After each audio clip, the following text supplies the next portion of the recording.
hope each one of you are doing good, my dear friends. We're happy to connect with you every day on the International Fab Talks. You get a chance to learn a lot. I do get a chance to learn a lot. My team gets a lot to learn. Like we all get a chance to learn a lot on the platform when we interact with people, when we network with people from India and across the world. I've mentioned India, and today we are lucky enough to have a wonderful guest with us.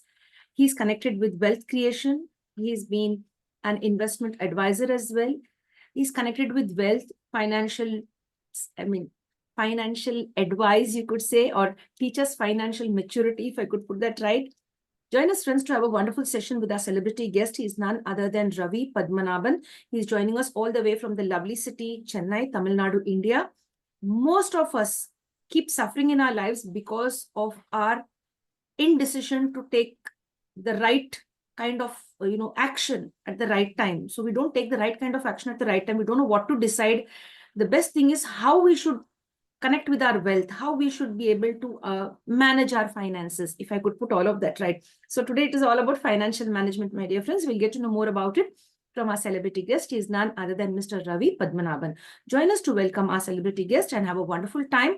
It's a learning experience for all of us. I would love to learn about it. And I'm sure there are many out like me would love to learn how to manage their wealth, how to manage their finances. We, the common man, would love to learn more from the experts on the International Fab Talks. Hello, sir, and welcome to the session. Thank you so much for taking out some time to be here with us and share your expertise and enable us to understand the importance of wealth creation, the importance of investment, and of course, we'd love to know more about your journey as to how you reached here. Over to you, sir. Thank you so much for the invite, ma'am. Thank you. Thank you very much, sir, for being humble and kind to accept the invite. I go ahead and share your profile and we begin the session. Yes. Sure, ma'am. Thank you, sir. So, dear friends, I do that always on the International Fab Talks. I share the profiles of our celebrity guests to make you understand the importance at the start itself. And if you feel attached or understand the importance of it at the start and you're glued to your seat, that's really nice. So that's why I share the profiles of all the celebrity guests for you to understand as to what you can get to the entire process if you sit down to watch or view this beautiful session on the International Fab Talks. As I earlier mentioned, we have with us Ravi Padmanabhan. He's joining us all the way from Chennai, Tamil Nadu, India. He is super passionate about creating wealth and helping others to achieve financial freedom. I think the day India achieves financial freedom, every one of us, all the adults, we understand the importance of financial freedom and we gain that financial freedom, our lives will be better. Then only I think India will be a developed country, if I could say that. As a wealth creation expert, he has done a wonderful job training several people across India and maybe even crossing Indian borders. He's also a wonderful speaker and a great trainer. He specializes in personal finance and investment. I think this is the need of the hour. Personal finance management. I really accept that. I wish someone would have told us during our time how to manage our finances in the right way. So today we have an expert with us who's going to help us with personal financial management, creation of wealth and investment as well. Ravi sir's mission is to guide people towards making smart investment choices. Smart investment choices. I'm sure you'll all be interested in that. Saving more and ultimately reaching their financial goals. He runs a very vibrant community called as the Art of Wealth Creation, where he shares valuable investment insights every single day. He belongs to the lovely city, Chennai, and he is a proud graduate of the prestigious Money and You, a registered program from Accelerated Business School for Entrepreneurs, California, USA. In 2020, Ravi sir and his entire team launched a signature program. Focus is on Ravi sir. He has been enabling to launch this beautiful signature program called as the Rich Twin Method. Rich Twin Method, if I'm not mistaken. The Rich Twin Method, let's get to know what it is. It's very catchy, the Rich Twin Method. I love these three words. To help people achieve financial freedom. Oh, I get it now. The Rich Twin Method is to help people to achieve financial freedom or financial understanding, how to manage your finances, even if they have not started so far. So this is really nice. Even if you have not started as a person want to collect something for yourself or save for your future or create wealth for your future generations that are to come, I am sure that this beautiful session will be interesting for you, called as the Rich Twin Method. We'll discuss about it to help people achieve financial freedom, even if you have not started so far. That's what I would like to mention. So now, my dear friends, let's begin this beautiful journey of understanding what is financial freedom, how to create financial wealth, or how to create wealth, or how to enhance the wealth that we already have, how to invest it in the right way, all of it. I'm really excited to know about it. And I think every gender, every individual out there should be interested in becoming financially independent than being dependent on somebody. You become financially independent. Now, let us see how it works today with Ravi Padmanabhan on the International Factors. Dear sir, you have a wonderful profile, very impressive. I start off with the first question. The financial stream. Why did you choose wealth creation? Why did you choose wanting to become a financial investor advisor, to put that right, an investment advisor? What made you do that? Sure. I'd like to share my journey. So I did my graduation in commerce from Loyola College, and I passed out of college and started to work with Citibank. That was way back in 2003 at that time. And that was the time when the overall financial banking services industry, it was taking off in India. So I was there, I was doing well in my job, and I was getting paid well. Being single, I was able to save a lot of money. And I was exploring options where to invest that money. So I happened to come across the stock markets. I started to invest money 2003, 4, 5. Things were all very fine at that time because markets were also going up every single year. So I was, with the initial success, I was very happy, and I took some uh, extra risk. I would say, like, I started to borrow money and invest, because this happened because I did not know the rules of money management. So by the end of 2007, I was actually looking at, because I felt like, hey, I'm borrowing money at say 11, 12%. And if I can repay that money over a 3-year period or a 4-year period, I felt like this was a good deal. And by end of 2007, I was actually having a debt of around 25 lakhs, almost like 90% of my salary was going through EMIs. I was still able to manage because my investment portfolio was growing by 30% on a year-on-year basis. And 2008 happened. We all know what happened. 2008 was the global financial crisis. So it so happened that I did not have a job, and also, like, the investment value started to come down. Almost, it fell down almost close to 50% in the first 7, 8 months. And suddenly a realization on one fine day in September, I think 2008, I got stuck where I found that I did not have enough money to pay my EMI. And that was a realization that on that day I got like, hey, something I'm doing seriously wrong in terms of handling money. So what happened was, like, I started to look at understanding what are the rules behind money management. I started to explore uh, different books, different people who have been very successful. Because until then, I was thinking that everything was going well.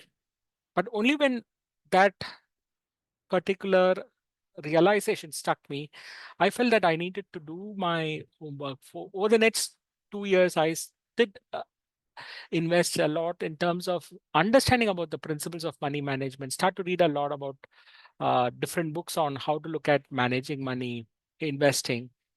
And that really helped me from a journey in terms of rectifying my own mistakes. So that was the starting point. So I applied the principles on my own life. And then I felt like, hey, if I can do it and I can come out of this money mess, let me also have an opportunity to share about my knowledge to other people around me. I like this honesty. You've been so honest to share that I have faced something, a setback. I don't want others to face it. So I improve myself, learn the techniques and the skills, and I share it with others. That's really nice, sharing your personal journey on this platform. And I think you have the guts to share it. Others wouldn't have it. They will just keep it to themselves, or they will be, suffering from in and wouldn't want to let the world know. But you are brave enough to share that. And I really applaud you for that, sir. And one more thing, I admire you for your language skills and the way you speak. It's also very, very interesting to listen to you when you speak. You have that articulation of, you know, to put it right, like, you have a very good skill of speaking. So, where did you learn this skill of speaking or communicating in the right way? So, to be very honest, I would say that I was a very shy person. I was very hesitant to communicate in my early days. But I was always fascinated on what inspires people and or what moves people. Like they know that something they're doing wrong, but still they're continuing to do it. They're not making a change. So then I came across a lot of people who share a lot of stories, and their stories move their audience. So I happen to learn from people who are sharing real life stories, people who are training how to speak. And that's how I picked up these skills over the last 2 decades. Very honest on that. That's really nice. And I really admire the way you speak. You're very polite when you connect with others. It's a pleasure to hear you speak, your tone. That I think every person should speak like you politely. There are people quite rough, especially the male members. They should learn how to communicate. I think communication is one great thing, and you really have that skill within you. Thank you so much, sir. Much appreciated. We'd love to know about your journey during your college days and school days. We'll go down first to the school days and then we come back to the college days. As you mentioned, you were a shy child. So if you have any beautiful memories about your childhood and you would love to share them with us, you can share. Always a little fascinated with saving money, because I remember when I was a small child, around 5 or 6, my mother had gifted me a piggy bank. And every single day, if I was doing some small household chores, she used to give me some 25 paisa or 50 paisa. So that was a curious thing where I used to save every single penny in the piggy bank. And at the end of probably every 3 months, we used to count all the money we had saved. And because my mother was working in a bank, she had opened an account for me, and she used to tell me, okay, this money I've deposited in the bank, and update the passbook. So that was a good, I would say, habit which I had got in terms of saving money when I was a small child. And also, I remember when I was in sixth standard, I won a prize of 25 rupees. Like it was a one quiz competition, and that was the first money which I earned. I still remember it was such a joy, even though it might sound a very small amount today, but it was such a big breakthrough. Like you get a check, and being a small child, I went to around in my school showing everyone, hey, I got my check in my name. So these were some of the incidents I remember. And in those days, you would remember, like we did not have much of social media or much of avenues to even look at spending money. So there was a time when I used to get pocket money, and I felt like, okay, I can spend some on maybe going and spending some with my friends. I used to save some money and keep saving it, maybe buying something as a gift for my friends. So these were some of the memories I have from my childhood times. Is it from your school days you shared this, right? Yes, yes. Now, I'd like to know about your college days. See, once you enter into college, I think expenditure increases. You'd love to, spend some money with your friends and have a party or maybe bunk classes and go for a movie. Did you do all of that? So what happened in college days, one of the things was, like, I was in the evening college, so I had some time in the morning, and I started to looking at doing some freelance opportunities. So that gave me some sort of an income generation for me.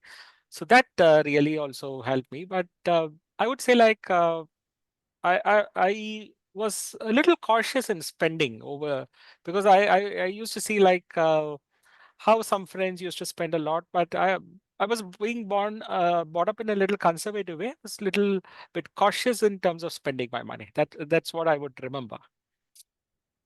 You use this word cautious. I think each one of us should be cautious when we spend our money. We should be careful where we put our money and how we use it, because there are youngsters just splashing money like that or spending it and enjoy for various kinds of entertainment, etc. I hope that we understand the importance of how we utilize our money, our hard earned money. So now we talk about investment before we go further into the journey.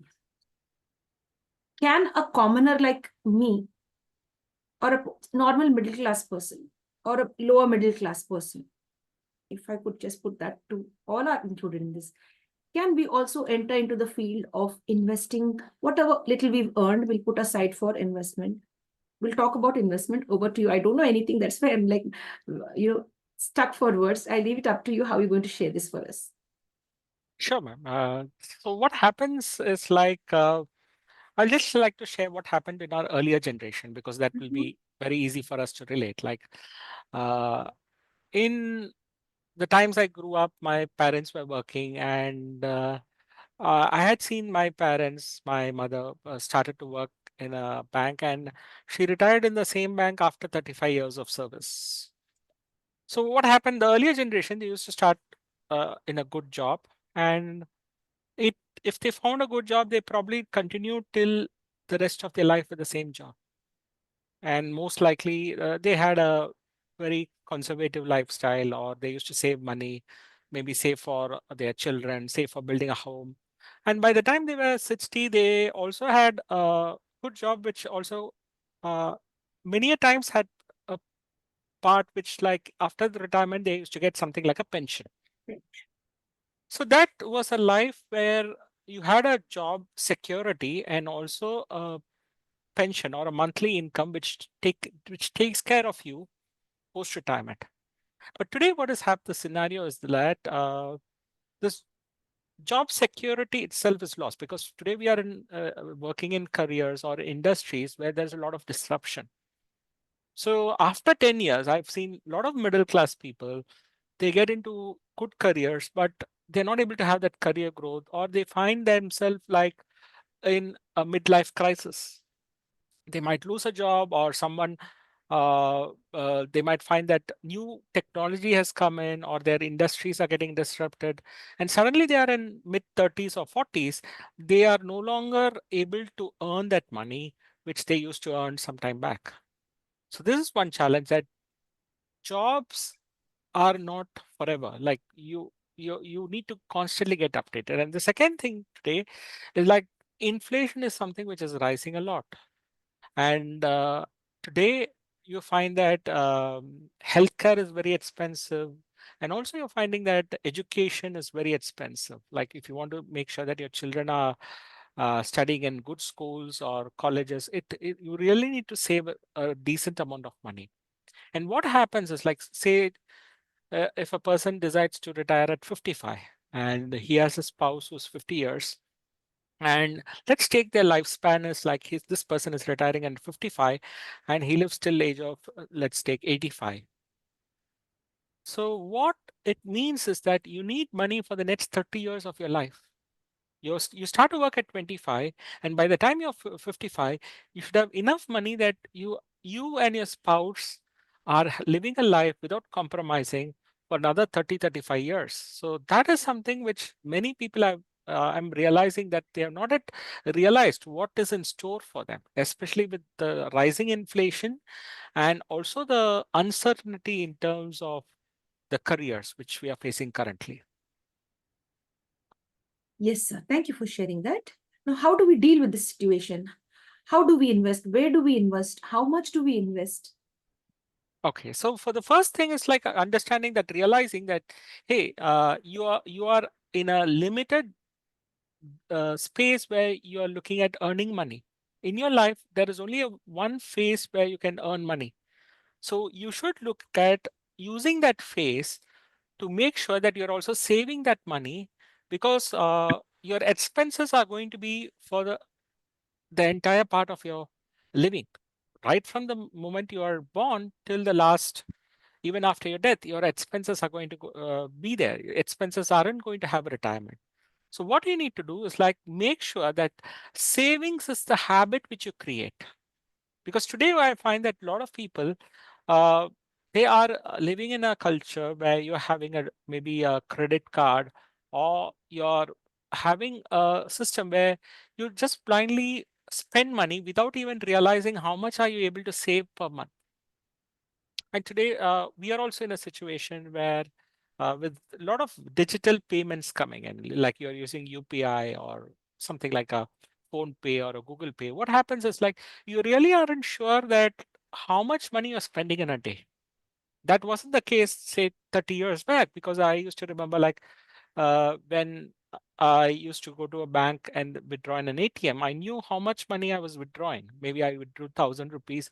I knew how much I'm spending maybe for travel in a day, how much I'm spending for buying some groceries, and that money used to be left behind. But today, what is happening because of this digital payments, you just scan a barcode, money goes from your bank account, and suddenly you realize, hey, my balance is so low, and I still have so much days to live in this month. So, what I would say, the first thing is to understand that savings should be a habit. And one mantra I would like to share is that, like we are earning money. A lot of times I notice people spend, and end of the month, whatever is left behind, they save. But I would say, like, if you want to be very much successful and financially free, you need to change that formula a bit and have that thing as like you earn money. And secondly, you look at saving. Saving should be your first line of expense. So you decide as soon as, let's take, you get a salary on the first of the month, you decide by the second or by the fifth that I'm going to save at least a minimum 10% or 20% of my salary and keep it aside. That will make sure that you are keeping aside your savings and you're forced to spend only what is left behind. So if you can look at changing this from earning money, you save money and you spend the rest, that would be the first step for you to look at growing from maybe a person who is looking at unable to save to someone who's able to save and become wealthy. Yes, sir. I get this. You made it clear. Like as soon as you get your salary, you first think of saving and then think of expenditure. Am I right? Yes, ma'am. Usually, what is being done till date, including me, first all the expenses and whatever remains, that is the saving. So this is a wrong concept according to you. Am I right? Yeah, we need to look at making sure that you forcefully save Save. every month. And what happens, because when you're making aside the savings, you're forcing your mind to only spend from what is left behind. So that Yes. is a conscious choice, like you're giving your mind that you're only giving a limit of what is available to be spent for that month. Yes, I get that. Now, with this minimum amount that we are saving, is it just to be kept idly in a bank, in our bank account, or should we invest it in the right way? And if yes, where do we invest it? Because I'm dumb, I have no knowledge about it. I would like to learn it from you, and I would like others also to benefit from today's session. Over to you. Okay. So what happens is like we are saving money, and the next thing we need to understand is like what to do with the savings. Wow. So it is then we need to understand ourselves better, like in terms of what are our goals in life. Because let's take any person, if he can understand his goals, it could be like understanding what are my long term goals in my life. There could be goals which are short term in nature, some in medium term. So let's take some long term goals. If someone is in their 30s, they're having a family, married with one child or two children. One of the goals is like, what are the long term higher education funds that they need to be ready with for their children. So maybe their education, higher education goals of their children, that could be a long term goal. It could be like 10, 15 years down the line. Another goal could be someone, how am I going to plan for my retirement? If I am working now, I'm going to retire at one point of time. How do I plan for that? So that is a second goal, like be a long-term goal. And there could be some medium-term goals, like I want to buy a home for myself maybe 5 years down the line. I'm planning to upgrade my car or have a international vacation every 2 3 years for my family. So all these are goals, but if you can define it, every single goal or aspiration of yours, and put it down on paper, then you will find a way how you can look at managing this and reaching your goals much better. Yes. Thank you, sir, for sharing that. Thank you very much. Now, what I'd like to know about wealth creation now. Now, having a normal job, 9 to 5, that is one way. That is the minimum salary we will get with all the cuttings in case if you're absent or going for, you take a leave, like extended leave or something, they're going to cut your salary. So, what is wealth creation according to you? Okay, so what happens is, like today we find a scenario like most of us, uh, we trade time for money. Like you're working, say, 8 hours a day, 40 hours a week, you work 30 days a month, and at the end of the month, you get paid a salary. So what is happening is like you're giving your time, and in exchange, you're getting money. And if you're trading time for money, remember, time is a limited resource. You only have X amount of time per month to give, and you need to have that skills where you use the skills, and in exchange, you get your money. So what you need to understand is like trading time for money is not going to make you wealthy in the long run. You can earn money, like you can earn money for in exchange of the time. But what you need to do is like you need to build assets. Use that money to build assets so that your money starts to work for you. So the key thing here is to understand how do you build assets over a period of time, and which starts to pay you money over long periods of time. Like it could be like building a real estate, it could be like buying shares, which can help you to look at gaining dividends over a period of time. But it could be like investing in mutual funds, which can appreciate in value. It could be even like something like investing in bank fixed deposits, which can generate interest. So these are different avenues for you to create wealth over long periods of time.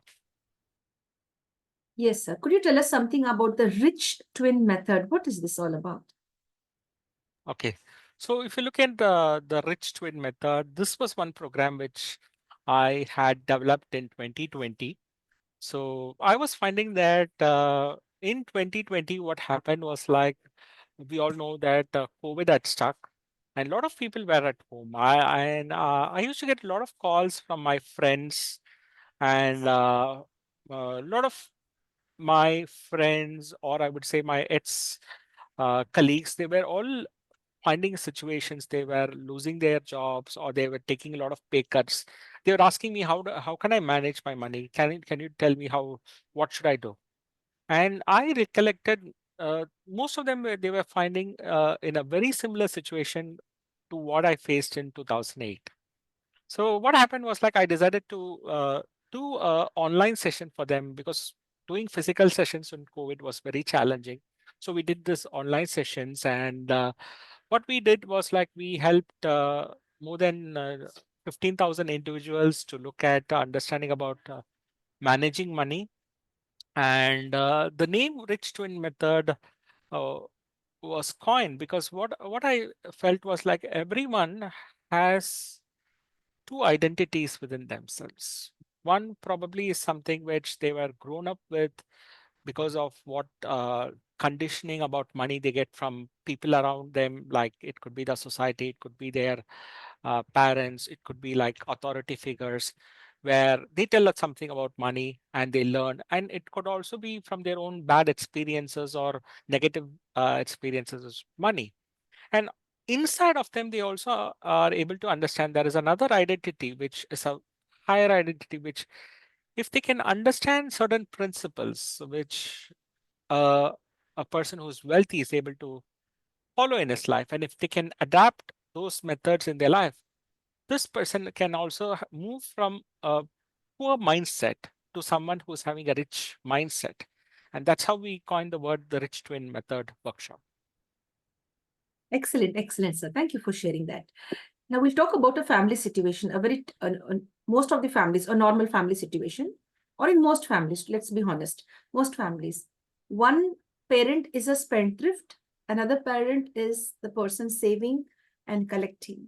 Usually we find, sorry to say this, usually I have found from the people I've connected with or interacted with, usually it is the father who is a spendthrift and the mother is the person saving, collecting, or maybe trying to save something for the children or for the future in case of any untoward eventuality or incident or something like that. So when one parent is a spendthrift, how the other parent should balance and manage the wealth? Should she or he tell the spouse that I'm doing this, I'm investing here, or let them do it for the betterment of the family secretly without informing the spouse?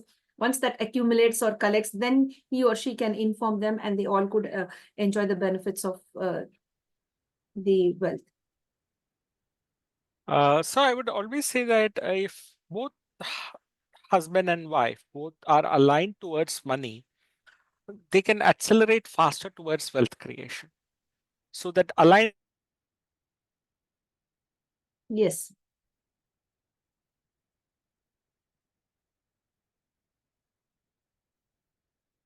Okay.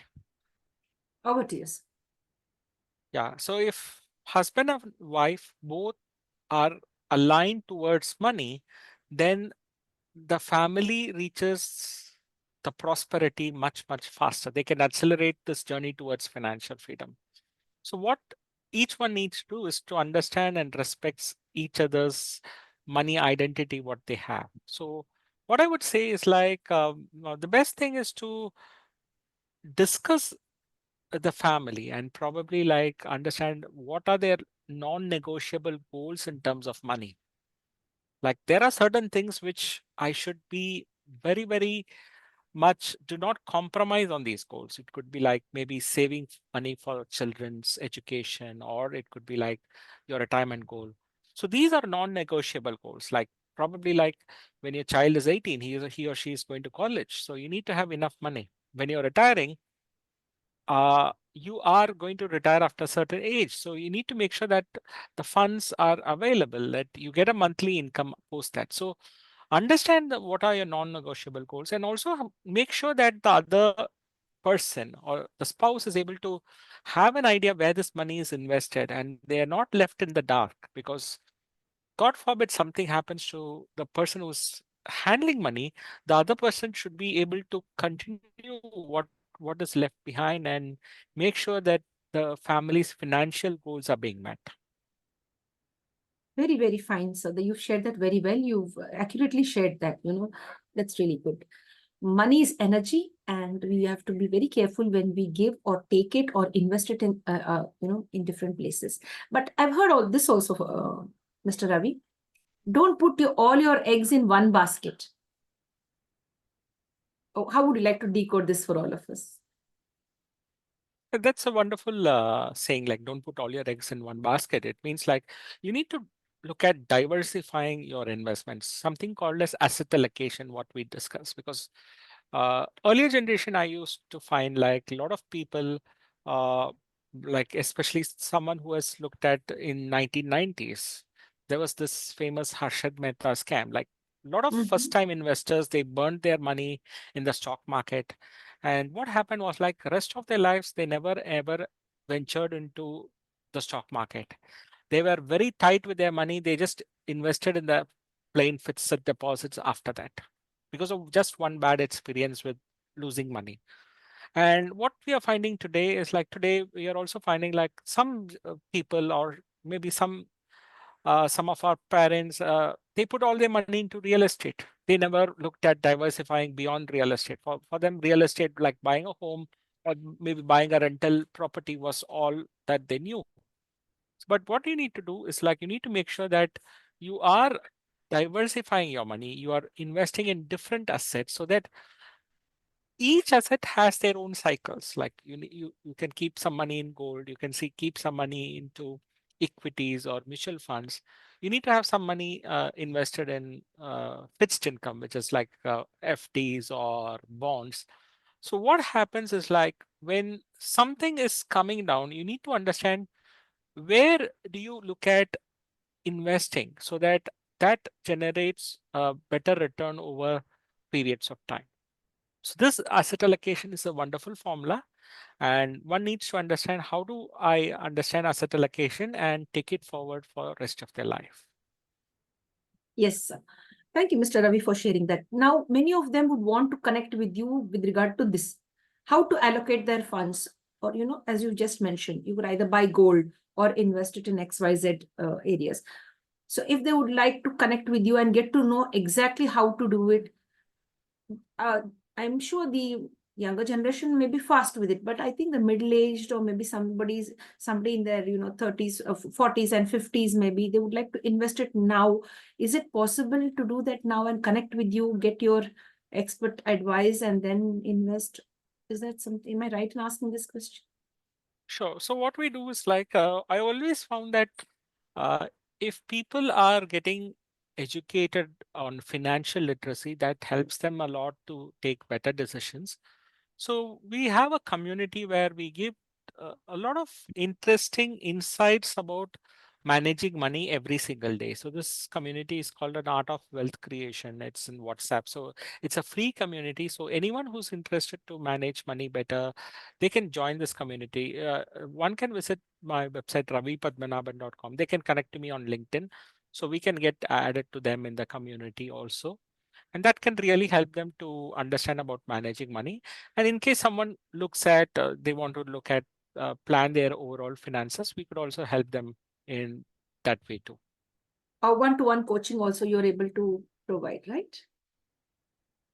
Yeah, we do provide workshops, as well as we do a lot of sessions like a 1 hour investment awareness sessions on every Sunday. Is it So a we group session invite or is it an individual session these or are a group? these are group sessions. And those who want specific inputs, we also do a one-to-one session.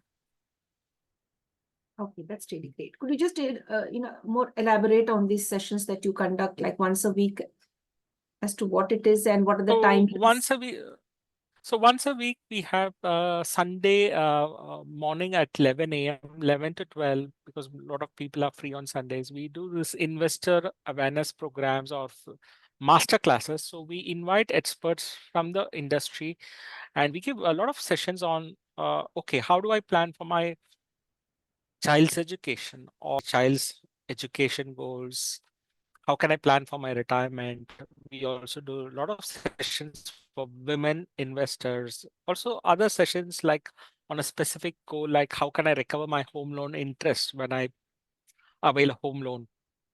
So there are specific topics, and whoever is interested, they could look at being a part of our Sunday sessions and gain a lot of inputs from these experts. So I'd like to know, is this open for everyone or they have to pay a certain amount and enter into the session, or it's like free for all, like a workshop type Yeah, of? these are all investor awareness sessions. So these are actually like free for all. So because we feel like education is something which will empower everyone. So these sessions, they are actually currently free for public to join in. Oh, that's great. Maybe they could attend one or two sessions and please like get to know what it is, and then they can take their lives forward. I would love everyone to have financial freedom, financial success, financial literacy. The correct word is financial literacy, right? That's really nice to have all of that being shared by you. Now, as a father, have you begun the journey of teaching your children how they should take on, the journey of financial literacy? Are they, or do you think they are too young to teach them? Or let me put it in the right way. At what age should a parent teach the child financial literacy, tips and all of that? So I would like to share my own story. Like I got fascinated with money because I started my life with a piggy bank. So I would always say, like, if you have a small child, maybe 3, 4 years, one of the best things you can do is to give them a piggy bank and give them a currency note or a coin and ask them to put that money in. into the piggy bank every single day. If you do it for 30 days, I can tell you that even if you miss one day, your son or daughter is going to come and ask you, Papa, Papa, give me that 10 rupee note. I want to put that money. Because for them, it's like building a habit. And when you build your habit very early in your childhood, it's going to be very strong habit for a lifetime. The next thing you can also do is like maybe get a bank account open for your son or daughter when they are 6, 7 years old. And what happens is like a lot of times we get these gifts on birthdays. Like you might have seen your grandparents or uncles, aunties, everyone gifting you money. And most of the time we spend that money. So I would also encourage you, like whenever you get these gifts, accumulate that money. Maybe you give a choice to your children, or spend some money and also save that money. You can open a mutual fund for them and keep saving that money, because over long periods of time this can really grow. And seeing that growth, you will get interested, they will also get interested in how money grows. They will keep learning, and that can be some of the things you can teach your children. Yes, sir. Thank you, sir. Thank you for sharing that. Now, we'd like to know, are men coming forward or women coming forward to become investors? Because usually it is a male-dominated society, a patriarchal society, mostly. Now, are women coming forward to invest and, to be financially, to gain financial freedom or to develop financial literacy? So today what we are seeing is like though a lot of investments predominantly the male members are taking, but I'm also finding that there is a very good interest among the women also, women who are working as well as people who are at home too. Both are taking equal opportunities to look at learning about finances, because I've seen like a lot of times uh, uh, earlier when I started in 2008, the number of women participants were less, but of late I would say like after COVID, with with us experimenting with virtual programs, the participation has increased. But I would still feel that we need still some way left for an equal participation. Still, I feel like I somehow feel like sometimes numbers keep some people off, or I would say like some people think that investing is all about numbers, but investing is not just about numbers. It's about common sense. It is about getting things clarity. And once you understand that, hey, the clarity you get it, that can really help a lot of people to grow in their lives. I like the way you put it. Investment is common sense. You should have some common sense where to invest, how much to invest. That's really nice. You put that very simply and crisply for all of us. Apart from the professional work that you do, how do you spend your time? Like, if not this, what is the other way you spend your time? Because see, time is money. That's what people say. So how do you invest your time? So one of the things I always look at is like I find that I want to keep learning. So I invest my time to build my skills. There are a lot of skills. I do attend several workshops, and these take some time in terms of updating myself, meeting my peers, meeting some of my mentors. And apart from that, I would say like I focus on my time with my family and my personal time. So these are things which keep me occupied mostly. Ravi, sir, you're a wonderful speaker as well, right? So where do you give your time, and what are the motivational speeches that you give or the classes that you take? What kind of a speaker are you? Like, do you deal only with college students or with professionals? Over to So I started to look at training from 2007-8, and a lot of times I did a lot of investment awareness sessions. So over the last 15 years, I would have addressed close to 20,000 plus people in terms of financial awareness, money management sessions. Right from college students, I would also address very senior citizens, doctors, professionals, working individuals. So we have done a lot of sessions online. So a lot of times I have addressed a very wide range of audience, and specifically on topics related to investing, wealth creation.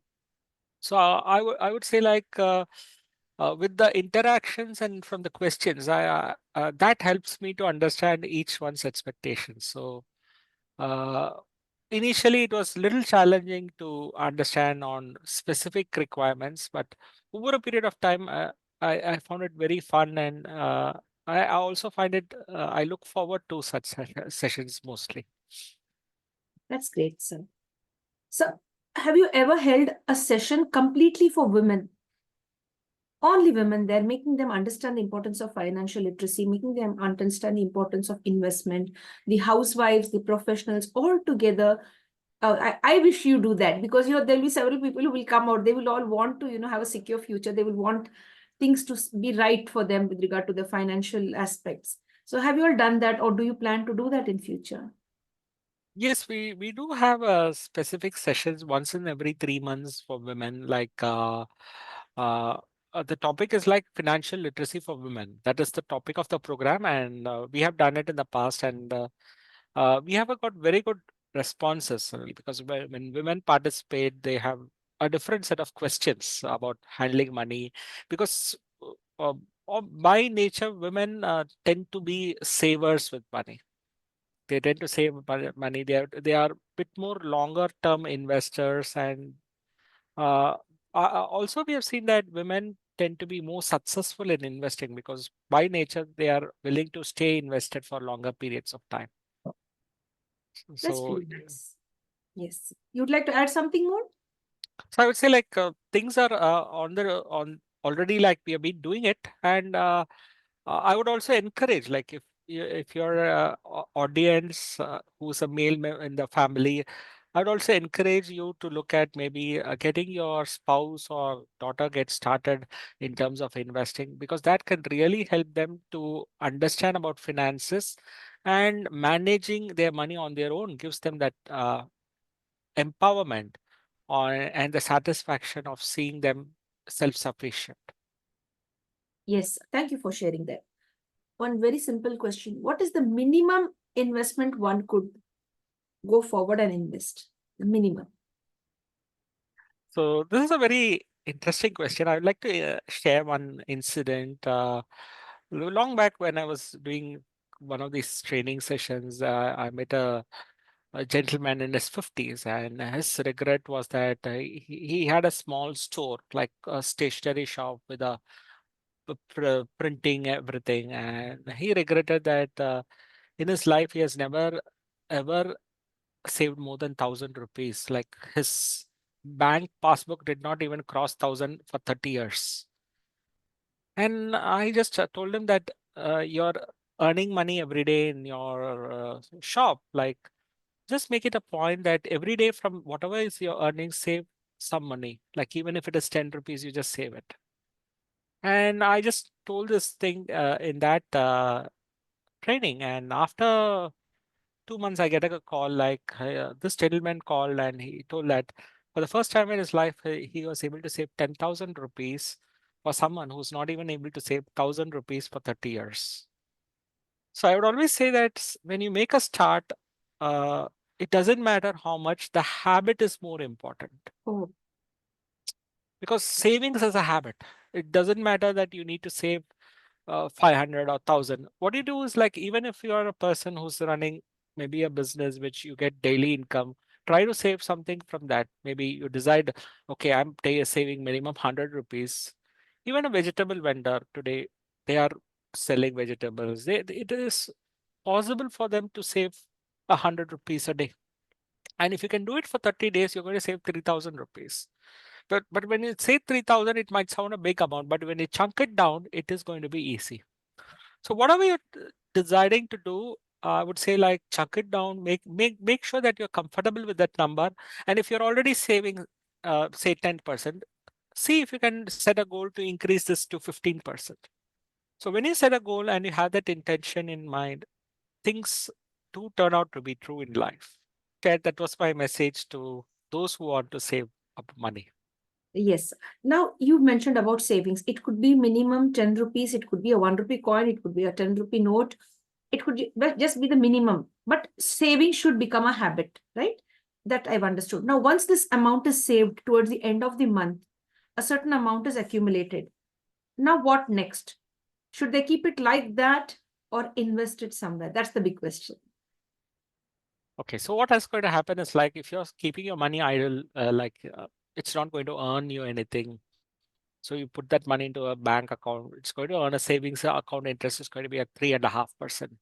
So maybe if you look at a fixed deposit, you're going to earn 6-7%, but it hardly matches with the inflation, because today inflation means that the price of goods is rising by 7 to 8 or even 10% year on year. So you need to make sure that over long periods of time, your money is growing. So as I told you earlier, you need to build assets. So one of the ways you can build assets is to buy something like mutual funds or stocks. Those are opportunities for a small investor or even a retail investor. With small sums of money, you can start to save every month and turn that money into an asset. So something like a systematic investment plan is possible, and it is possible like someone because today in India, like there used to be a term like I want to be a crorepati, like having 1 crore worth of assets. So someone who could save 15,000 rupees a month, if he can do it for 15 years, and if this money is growing by 15%, uh, probably like this person will be a crorepati by the end of the 15th year. So it is possible, like systematically saving small sums of money, one can reach their financial freedom, provided you build consistency and also develop that acumen to create wealth. Yes, sir. Excellent, sir. Thank you for being very patient and answering all of that. There's a question being asked by one of the college students in one of the seminars that I attended. Our parents gave us birth, so they are responsible for us. They should have accumulated some wealth for us, or our our grandparents and parents. They brought us into this world, so it's up to them to give us some property. In today's world, it is so tough to acquire a bit of property. Earlier, it was a bit easier. That's what the mindset of that child was, that student. So in a way, if you look, parents give birth to children. And of course, parents, when you give birth to children, you are responsible to hand over something to them to live a decent life, such that that passes on from one generation to another. I don't know if I'm right in asking you all of this. So parents should be very conscious. If you're giving birth to children, you should see your financial stability and then decide to have either 1, 2, or 3 children. So how do you like to answer this, or how would you look at this, and give me your thoughts on this? So one of the things I would say like every parent has to look at is like giving the right kind of values to the children. Because today what happens is like a lot of times people earn money, but the first thing is mm, you it is not that you give money to the next generation. It is like you give the right values. You teach them the right values to the next generation and give them the capabilities, like you empower them, like make sure that they are having that skills, because when you work on your skills and your skills are in the top 1%, you are a genius in that industry, probably like you start to money comes to you naturally. So what you need to do is like build that skills, make sure that your children are building that skills, and they're not living a mediocre life. Rather, they are looking at being an expert, being a genius in that industry, whatever they chosen, so that they can be a thought leader. And also, like money is just, I would say, uh, sometimes it acts as a limitation. So what you need to do is like understand that use that money as a resource so that you create something which is impactful and you can leave a legacy to the world behind. Well answered. You really answered that so well. So parents have to focus on giving the right kind of values no, to their children, or maybe educating them with the right kind of values. Yes, sir, that's really nice. So one question before we sum up, I'd like to ask you this one question. In today's world, when a girl is married off and sent to another family, like when it's time for her to get married, I think personally, being a woman, before getting married, the girl has to be given a good session with regard to financial literacy. Otherwise, if she's not educated well with regard to financial literacy, that will be a disaster for her. Now, apart from this, all the couples out there, the young couples, before tying the knot, they should go in for some sessions which you all have now, which you have in place, to attend financial literacy programs or financial literacy workshops, and then take the step, leap forward, and enter into that bond of getting married and tying the knot and starting your journey of building a beautiful future. In my personal view, that is one thing. What do you have to say? The thought just came to my mind. They should have compulsory sessions for the youngsters before getting married. How would you like to answer this? Very true, Vaibhav. What you say is perfectly fine. Because what happens is like when you are getting married, you're having someone from a different family, different background coming into your life. And a lot of times, if there is a conflict around the topic of money, it can be very challenging for them. So I would say like it is fine if both of them discuss about their finances, how they're going to handle their life post that, post marriage. That can really be very helpful. And also, if they could attend some sessions together, that can be very helpful. And have these sessions before they face any kind of disaster on their financial spending or expenditure, like that, with regard to financial matters. So, is there anything else you'd love to share with us, which I did not ask you, and I'd like to focus on that, but it slipped off my mind? Would you like to share something from your end? What do you have to share? One of the things which I always like to share is the importance of mentors in real life. Like, what happens is like most of the time, I've noticed like we come out of college or we do a post graduation. We think that our education is over. Like once we step into a job, Uh, the moment we stop learning, we don't progress in life. We start to decay. So what one needs to do is like look at any area of your life you want to improve. You need to find people who are experts, people who have done well, people who are mentors in that area, and start to learn from them, because that is one of the reasons I would say like for the initial part of my life, I did not have access to mentors, and that slowed down my progress. And once I was able to access mentors, I could actually accelerate my journey towards wealth creation. I would say like today, I would say like I would in the last probably like 15 years, I would have invested close to more than uh, 30 lakh of rupees in learning from the best of the best in the industry. This is apart from professional education. This is like finding from real life mentors on how they have really uh, looked at being the best in the industry. That's really nice. Thank you for sharing your personal journey again with us. That's really nice, sir.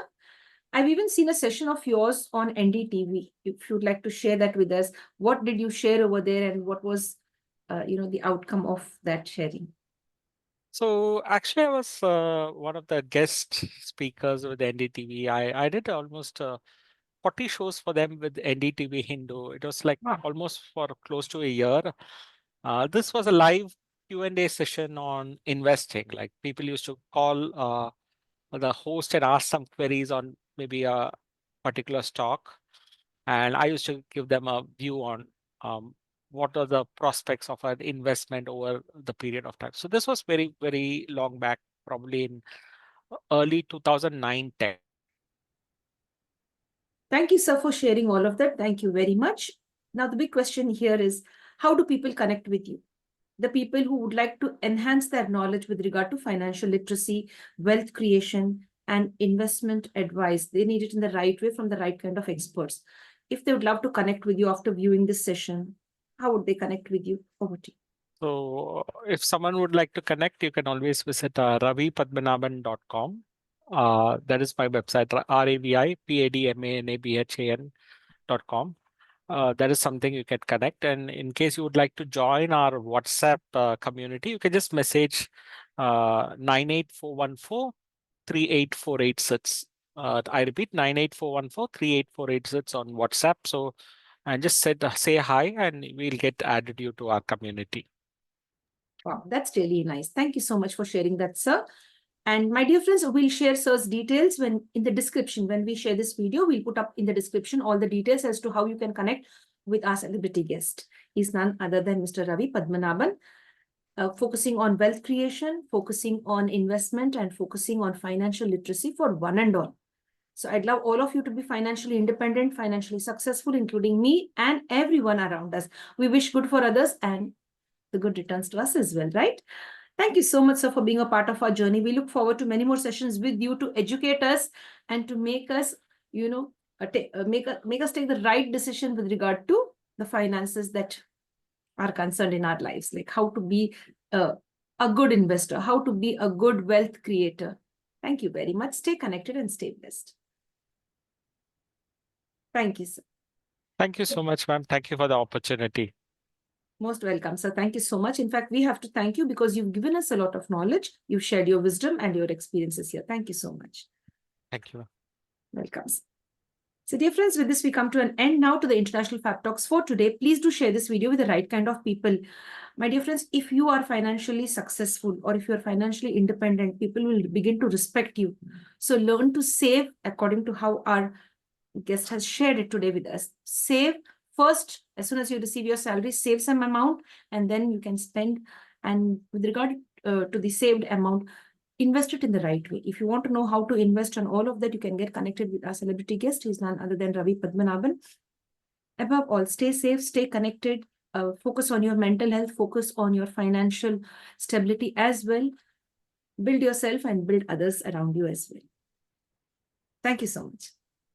Thank you. Thank you, sir. So dear friends, if you like what we are doing on the International Fab Talks, don't forget to like, comment, subscribe, and share to the International Fab Talks. Above all, prioritize peace, justice, and happiness. Stay safe.